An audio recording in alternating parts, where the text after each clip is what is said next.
Turime maždaug 3000 hektarų ūkį. Auginame kalėdų eglutes, bulves vartojimui ir pramoniai.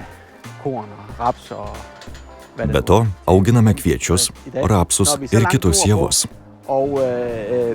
Kadangi ūkis toli šiaurėje, grūdai ne visada spėja sunokti. Čia labai trumpas sezonas. Paprastai derliaus nuėmimą pradedame pirmą rugpjūčio savaitę, todėl javai būna drėgni, juos reikia džiovinti. Mūsų mobili džiovykla su to puikiai susitvarko. Nebūna, kad 4-5 savaitės nelytų, todėl mums gyvybiškai svarbu skubiai išdžiovinti grūdus.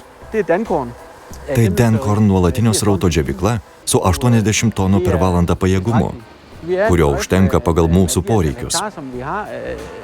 Mums buvo labai svarbu, kad kompanija būtų patikima ir patyrusi.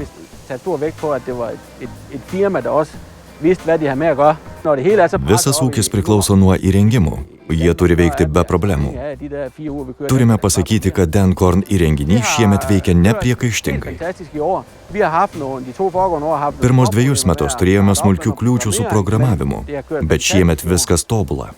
Į šį įrenginį investavome apie 900 000 eurų ir jis itin svarbi mūsų ūkio dalis. Be jo negalėtume tiekti aukštos kokybės produkcijos.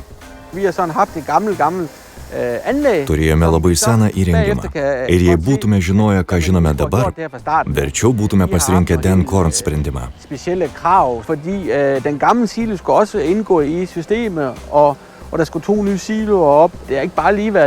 Turėjome itin specifinių reikalavimų, nes reikėjo seną bokštą prijungti prie naujos instaliacijos kartu su 2 naujais bokštais. Tai nebuvo paprasta. Spręsdami šį uždavinį praleidome daug laiko. Daug dėmesio tam skyrė ir Denkorn. Auginame daugybę skirtingų javų, todėl norėjome, kad sistemą būtų lengva išvalyti. Esame labai patenkinti šią naują instaliaciją. Viskas veikia puikiai. Dabar galime tiekti aukštos kokybės produkciją. Det har virkelig fungeret fra starten, i hvert fald med teoridelen der, at det bare har været kvalitet, vi har fået ud af det.